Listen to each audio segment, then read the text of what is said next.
Hello, welcome to Gettin to Market. I'm Nate. This is a podcast for where your job is real, but your role is negotiable. And that is especially true for the topic we're talking about today, which I am fortunate enough to talk about with our guest, Steve Thompson. He is a senior director of product marketing at Insight Software, which is very cool news to hear that you got a well-earned promotion. And I don't know how many people on the podcast know this, but I believe I am somewhat responsible for the amount of fun you have on a daily basis because you kind of took over my role after I left Insight. And so you're kind of doing double the work, which is double the fun, is it not, Steve? Double the fun. Definitely double the fun. Maybe Yes. 4 times the fun. Is it like exponential? It is exponential. It's a good time. Yeah. No, definitely exciting and lots of activity now that I am taking on some of those things that you did. But I can't totally replace you for sure. There's a lot that you left False. behind that will never be the same. So you are, obviously a leader in product marketing function at your organization. But talk a little bit about how you got there and sort of what your role has been, or sort of how you've progressed. Yeah, for sure. I guess a little bit of how I got here has to do with our topic today about acquisition. So I was a senior PMM at a company and was part of an acquisition that Insight Software did and moved up to senior director after a few years here and there in different roles. Moved up to a director level role and then senior director for product marketing at Insight Software, covering various products that that company has under its portfolio. So definitely a good opportunity that I was able to be fortunate enough to be a part of. But before that, I was kind of more in like a marketing generalist role for a while. I did like corporate communications here and there, PR, graphic design now and then, just whatever I Wow. could do to Yeah. like, be a marketer. Yeah. And then even before that, I was a reporter for a while. So started my career in journalism out of college and reporting on business news in DFW, Texas. So that was really fun. Maybe can I say this, least favorite airport? Yes, it's not the best. Uh, it's nice because you can get anywhere fast from there, but the airport itself is pretty old. One of the things that John and I have talked about on the podcast is, and it doesn't apply so much to him on the product management side, but I feel like for marketing in particular, it is the professional career that you can land in and make money if you are a liberal arts or humanities major. And so Mm-hmm. was that part of why you went from journalism to marketing, was for compensation?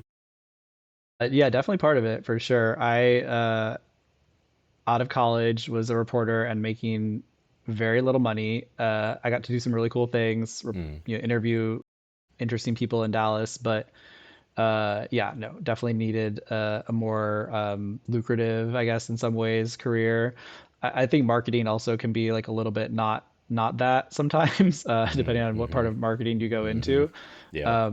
But kind of found my way into product marketing, which I do enjoy quite a bit. But yeah, definitely was part of that. Yeah. Yeah. Yeah. So the I topic of today's episode, which sounds like it maybe played a role in you getting into product marketing, is acquisitions, and we can touch a little bit too on reorgs because there's a little element of that to acquisitions, and Yeah. obviously it doesn't have to be tied to it. But was that what got you into product marketing? Was tied to an acquisition, or it was unrelated? You just kind of worked your way into a product marketing role. It was kind of unrelated. I had been getting my MBA part time while working full time Oh. and knew that I wanted to go into product marketing. So I kind of positioned myself into a role in product marketing at a company that I was working at. Um, and then I got a new role at a company called Magnitude, which was in product marketing. Mm. And then that company, about 3 months after I joined, Three was months. acquired by Insight Software. And at that point in my career, I had really been through a few acquisitions, Uh-huh. bankruptcies, layoffs, different things like that. Bankruptcies. Yeah, all kinds of stuff. We can definitely get into that. But So at that point in my career, I'd been through a lot. And so when this happened, like 3 months after I had just joined this new company, I was like, oh, wow, this is going to be interesting. Like, I don't know. I mean, like I was preparing for like, all right, get the resume out, Yeah. figure out like unemployment or whatever I need to figure out like to like keep surviving. But Hmm. it ended up being like one of the best things. So I think, acquisitions or mergers or however you want to call it, like a lot of people can get really nervous around that phrase. And Yeah. a lot of times it does come with some layoffs or things that aren't fun, but sometimes it can be a really great thing and end up being like a great career move. And for me, the last one I was a part of and where I currently am was a good move for me. So Yeah, it's yeah. so funny because I feel like the immediate reaction people have when they find out that they're in a company that's being acquired is like dread and panic. But there's a lot of people, and I don't want to gloss over the fact that there's usually some attrition from Yeah. folks that aren't are able to find a new role. But there's a lot of folks that are able to kind of find a home at the new org and do really great things. So yeah, we'll definitely get into that as well. So to set the baseline, I know I've been at two companies that have been acquired. I've been at a company that was just like a year or so out from a very large acquisition. And then, we've both been at Insight, which was a pretty acquisitive company for a while. How many have you been through? Three acquisitions, Three. Wow. and one bankruptcy. That was fun. So What yeah, that was what, so yeah, weird. let's talk through So the that. bankruptcy. So after I was a reporter, I actually Yeah. went into corporate comms for a little known company called Radio Shack. If anyone is an elder millennial out there or a Yeah. Gen Xer, I guess. So yeah, that company was going through hard times when I joined, and they were trying to turn it around.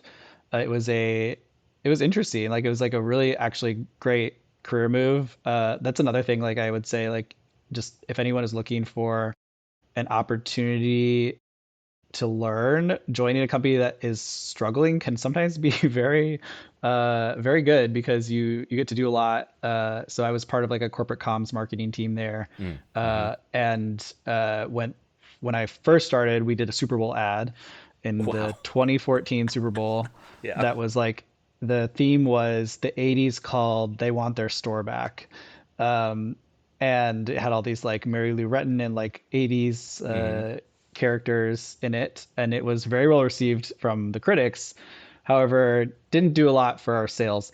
And so the year later, like Yeah. almost exactly a year later, we filed for bankruptcy. And then since then, they probably filed for bankruptcy a few times, and there's been different like iterations of that, but I wasn't Are they there still around? I to can't remember the last time I was inside a Radio I Shack. think there's franchises that are still Mm, around, but I okay. don't think that the company itself in In its its former like traditional self. Yeah. yeah, I don't think it Okay. actually exists. So Most importantly, what was your discount at Radio Shack?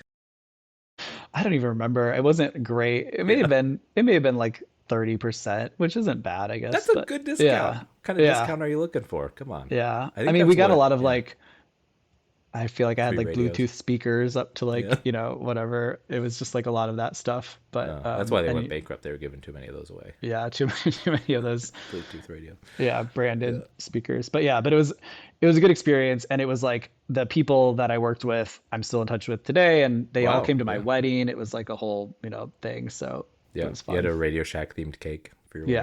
Yeah, yeah, Yeah. exactly. Had like an Just antenna sticking batteries out. and little like Yeah. connectors. Um, so Yeah. one of the things I want to talk about first, as we think about acquisitions, is like um, knowing it's happening before it happens, or like Yeah. reading the tea leaves. And there's times where it is basically impossible intentionally to know that it's happening. But sometimes, depending on the size of the company, there might be some subtle signs where, at a Hmm. minimum, after the fact, you're like, oh, that's why these things were happening.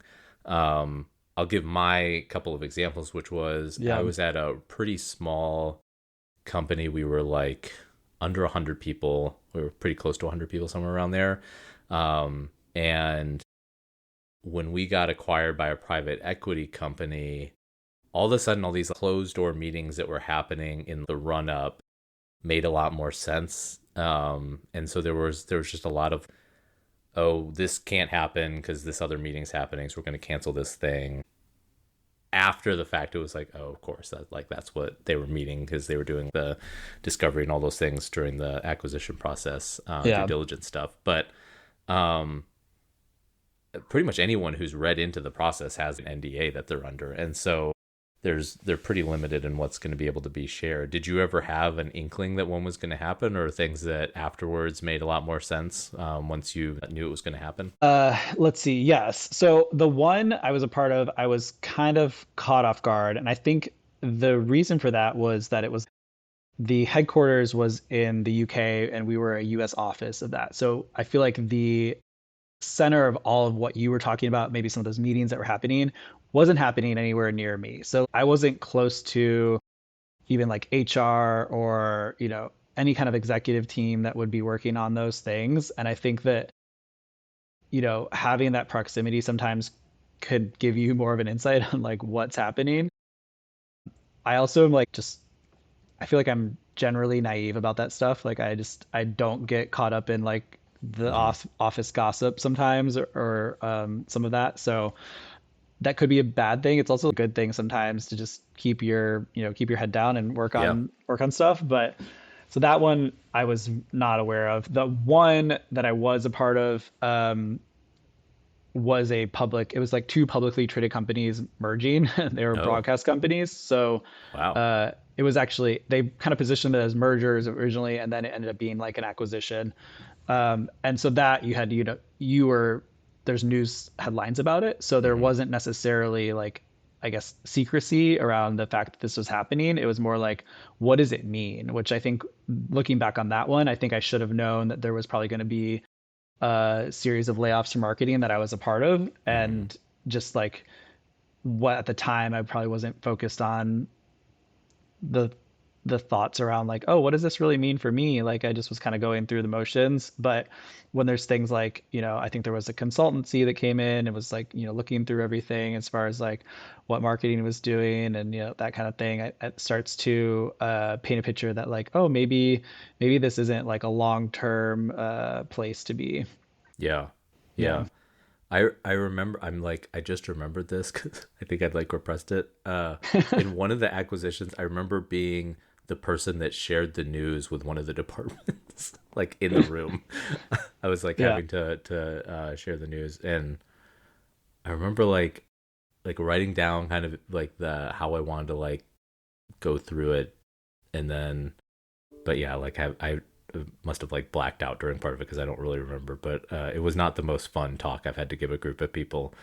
Yeah. Um, yeah, uh, that's funny. So okay, once you know who the that the acquisition is happening and you know Hmm. the org that's doing the acquiring, like what is your process? Like what are you doing in that interim time before the acquisition actually happens? That's a good question. I mean, I think you have to look at like what I don't think in the experiences that I had, I don't think I was aware enough to have time to like do anything about it ahead of time.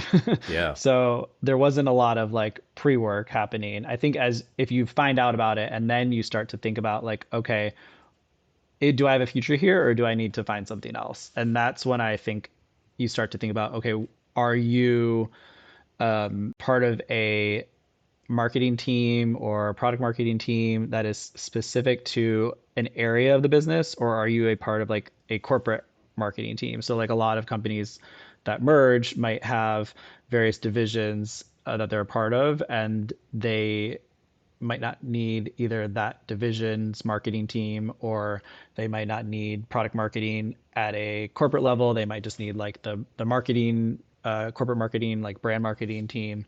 So one of the acquisitions that I was a part of, the one with the broadcasting companies that I mentioned, it was Media General and Nexstar Broadcasting Group. So Nexstar recent fame with Jimmy Kimmel. Right. Yeah. Yeah. So they acquired Media General. I was a part of Media General officially, Mm-hmm. but I was part of a company called Federating Media, which was like a influencer marketing agency. Mm. But then after the acquisition, they kind of made us all part of this like corporate marketing team. Mm-hmm. right during the acquisition, you kind of knew like, okay, they don't want to focus on this entity that they had. They're trying to use us as a larger marketing team for the corporation. And so there was a while there where I thought like, okay, this might be a good thing. Like we're actually like getting more exposure. We're working with the executive team on like a rebrand and things like that. Um, and then the actual like layoffs kind of came out of nowhere. Oh, how long into it? How many So we like are they I timeline? think they were acquired they did the acquisition in like was final in January of 2017 and then layoffs happened in June of 2017. So you're about like 5 months later. So I in that sense, I think I should have been paying more attention to like I said, I think there was like a consultant group that was part of it, and Hmm. I think some of like the questions around like corporate rebrand and things like that, like you start to think through like, okay, maybe there's more happening here than just the acquisition. Like there's a longer term plan. Um, and at the time, I wasn't like senior enough to be probably even like included in that long term plan. Yeah, So which is yeah. so there's a couple things I want to dig in there. One is I think there's sometimes the impression that like seniority is kind of a buffer to some of the changes, but like sometimes they're the first people to go depending on like what the Yeah. structure of the org they're coming into is. The other piece I was going to ask you was was your manager the same throughout that January to June period, or had your manager changed? Did she stay on, or did they was she let go as well? So they basically kept her and like one like junior level person. Yeah, Yeah. yeah, that's fun. Um, Yeah. yeah. So now, like, if you were to be, not that this is happening to you now, but in a hypothetical, in a Yeah. hypothetical, what would you do? Like, you find out you're being acquired. What's your first step? I think like now going through the other experiences that I've been through, I would just say like I wouldn't freak out. Like there's definitely opportunities at all levels of wherever you are in your career during an acquisition. I think like the important thing to think about is some of like the maybe redundancies that you might see with if you're a product marketer and they have a product marketer that works on the same product that they're merging together. Like if they bought your product for the same thing, there might be an issue there. I don't know. When we've done acquisitions at Insight Software in the past, um, like usually there wasn't a product marketing team, so it ended up being very like for us that was part of Insight Software, they would it provided a lot of opportunities for the current employees to take on more responsibilities and then grow in their roles. So I think one time we acquired a company at Insight Software and I took on the PMM role for that product. And then I feel like taking on those opportunities led to like a growth trajectory where I was able to become a director, which is nice. So I would say don't freak out. I definitely look at like the culture of the company and like if that's something you want to be a part of going forward. Yeah, like, there's very different cultures. In my experience, the acquisition where I stayed on, the company that acquired us had a very different culture than the company that I was a part of originally, and it was a better culture. So it was nice to Mm, be a part of that. yeah, So I think the most important thing is probably keep an open mind. But yeah. yeah, I don't know. What about Do you you? crack open that resume? I mean, I think if you, um, I think like you always should have your resume cracked open. Like I don't know who does it. Like I feel like that's just like a How common well? thing Yeah. these How days. often But do you yeah. do it now? How often do you update it? I mean, definitely if like just like keep it up to date, even if I have like a job change or something like that, even if I'm not looking, like it's just nice Yeah, to you have just go in like, and update it. yeah, like I have everything updated. And then I think like I would always look at like maybe at least annually to make sure you're keeping track of like things you've accomplished over the past year. Yeah. It's easy to have like amnesia to Yeah. some of the small stuff that you remember in the moment, that you Yeah. want to have there. Um, okay, I know. Yeah, I don't do as good a job as I should keeping resumes up to date, but like having been through it, that's one of the first things I'm doing is just going in and making updates and just kind of memorializing stuff that I may have Yeah. forgotten. Making sure that that's up to date. The other thing that I remember doing when I was the acquired was looking kind of obsessively at LinkedIn and trying to figure out who's who at the organization and what their role and scope is and where there might or might not be overlap. For mine, I remember we got acquired. I was at a company. It was like this was the 100-person company that got acquired by a PE firm, and there was somebody who did have some overlap, but I think there was a willingness on the managerial part to like parse out responsibilities and like may have room for both of us. Um, but it's also, and I know the job market's changed a little bit, but it's also, you can always be out on the job market casually. Um, Even if you know there's some comfort and you might end up wanting to stay at that company. That was how I actually got the Insight job, was because I was just kind of casually applying. Um, Yeah. and I think a recruiter or something reached out, but it's like, there's no harm necessarily in exploring it's a good opportunity to explore the market, I guess, is one way to think of it. Yeah. And you're in a safer position to explore the market if you're employed, is part of it for me. For sure. Yeah. And I think like you might do a better job of this than I do too, but like I think it's an opportunity to also like reconnect with some people. Yeah. Like you Yeah. resume is great, but like we all know how like just applying online with a resume isn't always useful. Yeah. Unless you have a lot of time on your hands and you really like filling out those forms. But I think, you know, keeping up to date with coworkers and like they'll probably be interested in like, oh yeah, you're going through acquisition. That's interesting. Like I'd love to hear about that. Like just keeping up with old colleagues that might have a connection for you down the road could be helpful And in there's that moment. and also keeping up with those relationships outside of those moments makes when you do reach out when something is happening feel less transactional. And so there's value to, I think, in just like carrying through those relationships kind of on the regular. And it makes it less awkward when you reach out and then kind of need something or want something in Yeah. return, like a referral. So that's a value too. One of the So the other piece, and you touched on it a little bit, is like, okay, you're considering staying. What are you looking for to tell you whether or not you think you're a good fit? Because that's part of it, right? Is Yeah. the longer term picture of what it might look like to work there longer term. Yeah, I mean, I think it really it always comes down to your manager sometimes too. Like I Yeah, just feel like that helps a lot. Like if you have a good manager that can make you want to stick around at a new place that maybe you're new to and they're not. If like, you got acquired, that's what happened to me is like I had a new manager pretty much when we got acquired and um it was good. Like they're very great manager and the reason why I've stuck around where I am as long as I have now. So like, that makes a big difference. So I think that's one thing. Like, yeah, what do you enjoy in your work? And then does that company provide that? So like for me, uh, I like a lot of process, a lot of structure sometimes, and that was not in the case of the company that I was at when I got acquired. And then when we did, they had that, and I was like, great, I can do this. Like, check, check, check. This is neat, nice to just as a PMM like have that process down versus trying to like figure it out yourself in a kind of more chaotic world.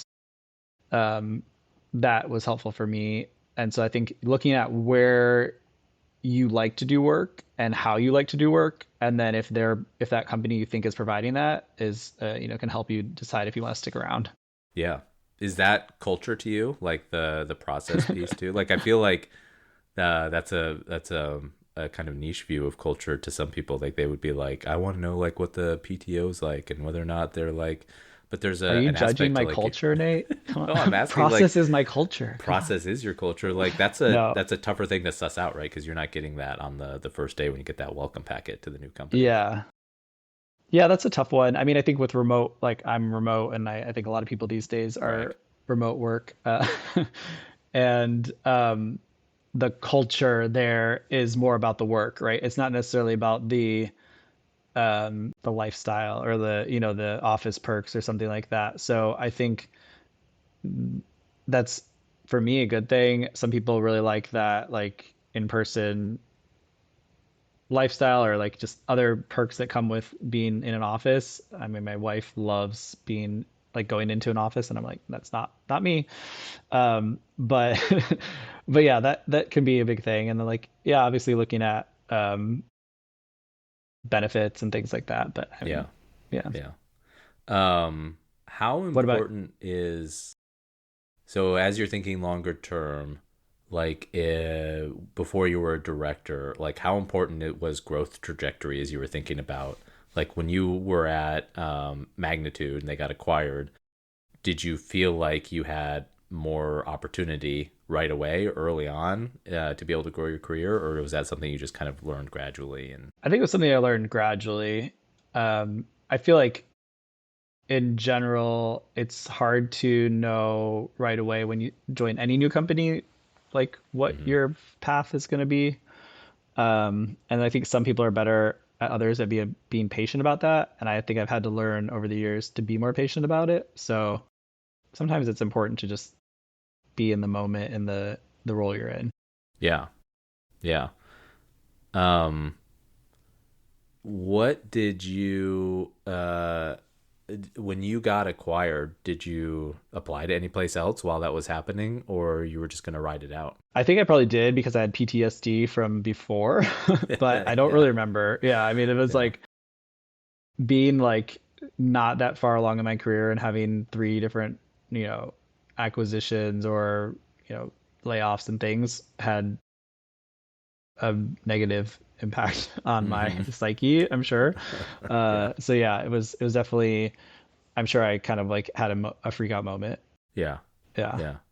Yeah. There's an element to the acquisition and the process of coming into a new organization. Some of it you have control over, some things you don't. Yeah. What are your priorities of the stuff that you have control over? Um, Same as like with a reorg and you have a new manager, for example. What do you try to do early on in that process of trying to develop that relationship with like a new manager or in a new org structure? What are Mm-hmm. your priorities? That's a good question. What are your priorities, Nate? Speed. Speed? Yeah. What do you mean? Anything that's asked of me directly, I try to deliver really quickly. That's interesting. I don't. I feel like that wouldn't be on my list, which maybe it should be, but I No, what's on your list? What do you think would be on your list? I think I'm just generally not like. I mean, I try to answer things as quick as possible, but I don't hmm think like speed. I would think of that.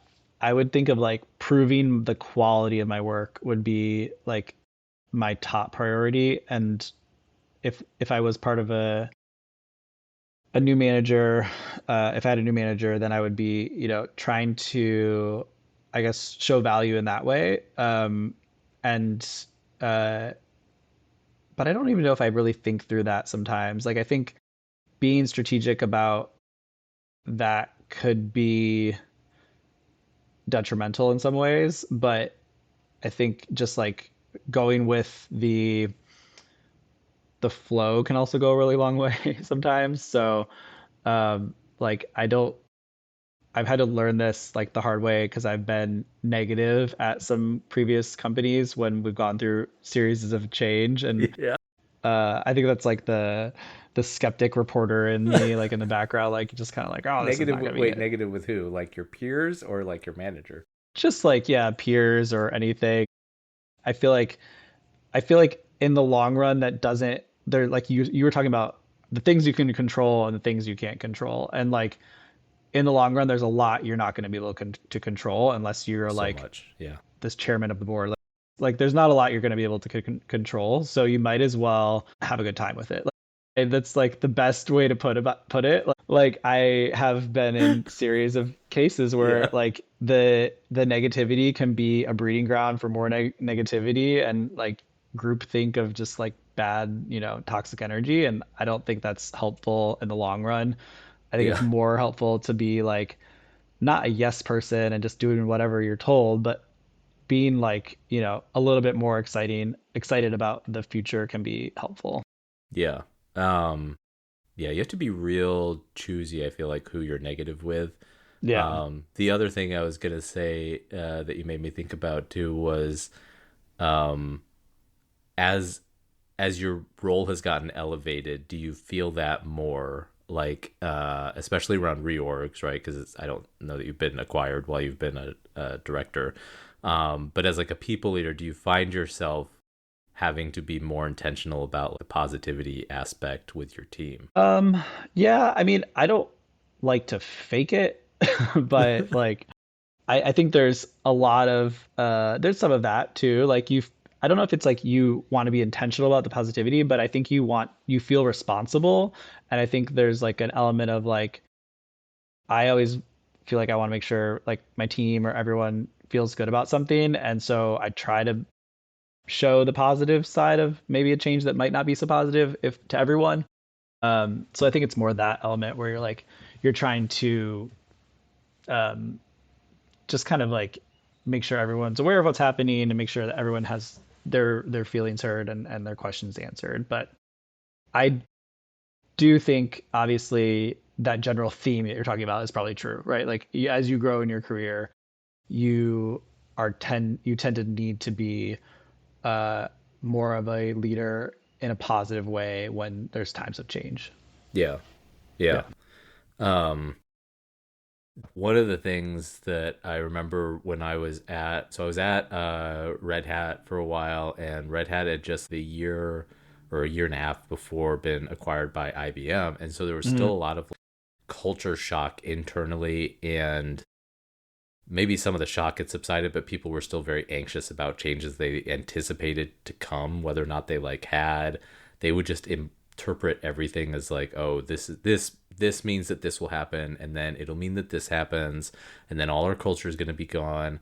Um, One of the things that's can be kind of a challenge is if you're on the acquiring side of both not being overly reassuring with folks who are being acquired, because truthfully you might not know from HR like what the plan is for that person, Yeah. and you could Yeah. potentially provide them something that you can't actually provide. But the other thing too is it's really hard to know, because some of those decisions aren't always made early either, No. Yeah. and how they think they might want to map folks organizationally may work, it may not work, or they may end up finding new areas to apply people for new roles and that sort of thing. And so there's just so much uncertainty that goes along with it that providing false assurances can do more harm than good. And also, unless you're really working closely with HR, you probably just don't know what the future holds for certain people. Yeah. Yeah. Yeah. I feel like 9 times out of 10, or maybe like 50% of the time, the HR decisions at the time of the acquisition are not fully figured out, right? So like, yeah, you have a really good point there. Like, don't don't promise anything if you're on the one side, and then like also don't freak out if you're part of the acquisition side. So yeah, the only I had one scenario that was interesting when I worked for a company. It was a UK based company that did FX payments, like international payments, and um, they were acquired by a Chinese company called Ant Financial.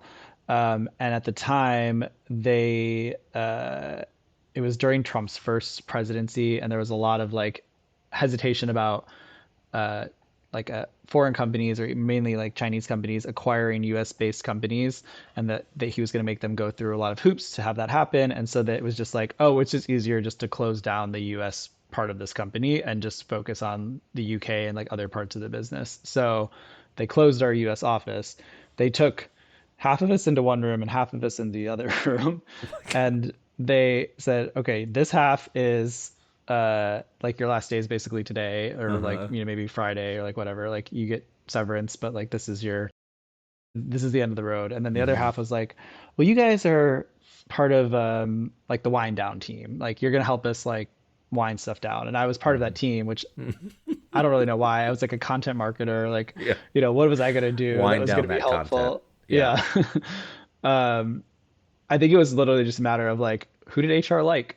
Yeah. Like, let's be like, it seemed that way, like in some ways to me. Maybe I'm totally off, and like someone Yeah. can message me about that later. But it was a weird experience because it was like my boss at the time wasn't part of that wind down team, and he was like, kind of like, this is weird. Um, so it did feel like it's like, sometimes it is kind of just like HR figuring out stuff. on their own. I would But love for that HR person to message you after this and just be like, Steve, I did not like you. she's like, It was a "You were actually mathematical really annoying. decision. I was just hoping you'd sit there miserable for another month, Did sit at you your use desk." the wind down period to land another job, or it didn't happen that quickly? Can't remember. It sounds bad. It's happened to you so many times. You just Yeah. can't. Yeah. I think I did. I think that's yeah, I think I did find a another job quickly after that. During, yeah. I think I did like during the time, yeah. Yeah. Um, Well, oh, actually no, I remember I went to work for the boss that left. So he found another oh, job and then he hired me. Yeah. oh, well, Yeah. look at that. So See, yeah, all that worked worked out out. for you. Yeah. Um, well, this has been great. You and I have not caught up visually. Like we text some, but I haven't caught up with you in sort Yeah. of whatever virtual No, it way is. It's good. since I left several months ago. So it was good to catch up. We You have to ended come back. the yeah, I boomerang back. Double We end boomerang. double boomerang. Yeah, why not? We end each episode with lessons learned. Yeah. Um, I won't make you go first. I'll let you think on yours. But mine is we use Slack at my current organization. I've used Slack previously multiple times at other organizations, but have also used Google Chat and Teams. I think Slack has fallen behind, and I'm going to say the same thing about Zoom because now using Zoom is kind of a pain. Two of like the big legacy category owners, like I don't think they are the category leader anymore, at least in terms of usability. My example for Slack is so in Teams, if you want to respond to somebody, you can respond by just like quoting their message and then it puts your text beneath it. In Slack, it just nests your comment in a reply tied to that original thread unless you specify it also goes to like the general chat or the channel. Mm-hmm. And what's really annoying is if you're in a channel and it's an older chat and somebody's like, oh, hey, can we follow up on this? It stays at that original date. And so you can't find that again unless you go through like the activity or unless they post it to the main part, like, which is Yeah. just stupid. Like, makes no sense to have it that way. And then for Zoom, you can't exit a call unless you click leave twice, basically, which is also just like super annoying for no reason. And so, like, how are these like category leaders getting beaten by these not newcomers? Like crazy to call Microsoft a newcomer, but I guess in that Yeah. space they kind of are. But like truthfully, I think Teams is a better experience for chat now than Slack. Yeah. I haven't been on Slack in years, but what you're saying is exactly what I remember. Especially the part about being nested up with the Yeah, other date, and you're like, or like you get a notification and be like, "Hey, we can catch up on this," and then you go to the chat and like you can't find where that can't find it. is. Yeah, Yeah, I never remember that. I think Teams has done a good job of like, and Microsoft in general is like, obviously if you are a larger corporation using Office 365, it's like just nice to have everything easy. connected. So, Yeah. I mean, not that like it's the most fun thing to work on to be, but it makes it a little easier for sure. Yeah. I mean, there's weird Yeah. stuff on Teams too. Like there's a second calendar, like you have a calendar in Teams and an But Outlook, and yeah, they both go to the same thing. Like why? yeah, So that yeah, is none of the them are worst thing perfect. for sure. But Or like I yeah. feel like sometimes you make a Outlook invite and it does put the Teams link in there, and sometimes it doesn't, and then you get Yeah. to the meeting and you're like, oh, I didn't put a Teams link in. Gotta add Gotta that add Teams that link. in.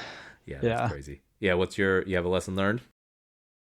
I feel like I should have made my lesson learned about like a product because that's what this whole thing is about, this podcast. But but my lesson learned is I have a 8-year-old son, as you know, and he is really into science, and he just has like these random facts sometimes, and it makes me think about like how much of my work today has nothing to do with things that people learn in school, Yeah. especially elementary school, but they're learning some really good stuff. It's going to be very important for Yeah. him because he's going to be in science and he's going to make a lot more money than me. But he was talking about Laminaire's flow, which I don't think I ever really knew what that was. At 8? Um, yeah. And so the for those who don't know that are listening, I'll try to visualize it for anyone watching.